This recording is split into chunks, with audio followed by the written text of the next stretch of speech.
Assalamualaikum, Shalom, Om Swastiastu, Namo Buddhaya, Salam Kebajikan.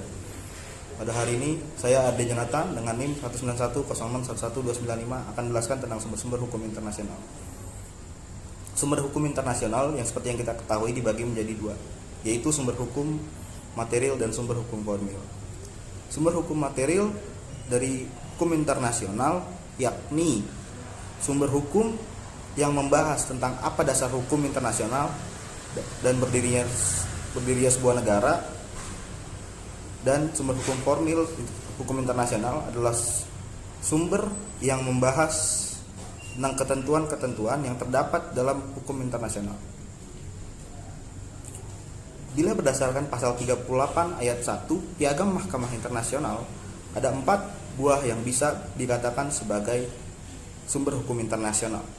Yang pertama yakni perjanjian internasional. Perjanjian internasional yaitu perjanjian yang dilakukan oleh dua negara atau lebih yang memiliki tujuan untuk mengadakan kerjasama bisnis yang dibuat dalam bentuk tertulis dan harus didasarkan dengan dasar hukum internasional. Bila pada nomor 1 tadi ada perjanjian internasional, selanjutnya di dalam sumber hukum internasional ada yang dikatakan bernama kebiasaan internasional. Kebiasaan internasional adalah kebiasaan yang dilakukan pula oleh antar negara yang ada di dunia, dan kebiasaan ini yang menjadi bukti praktik umum yang dapat diterima sebagai hukum. Contoh dari kebiasaan hukum internasional yaitu penggunaan bendera muda sebagai bendera tanda untuk memberikan perlindungan kepada utusan yang dikirim oleh negara Indonesia mengadakan hubungan kerjasama dengan negara Timor Leste. Selanjutnya, yang ketiga yaitu prinsip hukum. Prinsip hukum dapat dikenal dengan asas hukum. Prinsip atau asas hukum ini adalah prinsip yang dapat digunakan dan dapat membuat hukum itu hidup, tumbuh dan berkembang. Selain itu pula, prinsip hukum ini dapat digunakan untuk membuktikan bahwa hukum itu bukan sekedar kosmos atau kaidah yang berlaku saja.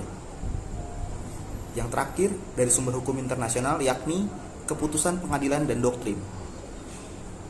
Di dalam keputusan pengadilan dan doktrin, di dalam hukum internasional, keputusan pengadilan dan doktrin sangat berpengaruh. Dikarenakan keputusan pengadilan dan doktrin memiliki keterlibatan yang sangat penting di dalam kasus hukum internasional. Hal inilah yang menjadikan keistimewaan yang terdapat. Hal inilah yang menjadikan keistimewaan yang terdapat dalam hukum internasional yang membedakan hukum internasional dengan hukum lainnya. Sekian penjelasan dari saya mengenai sumber-sumber hukum internasional. Pada akhir kata saya ucapkan sekian dan terima kasih.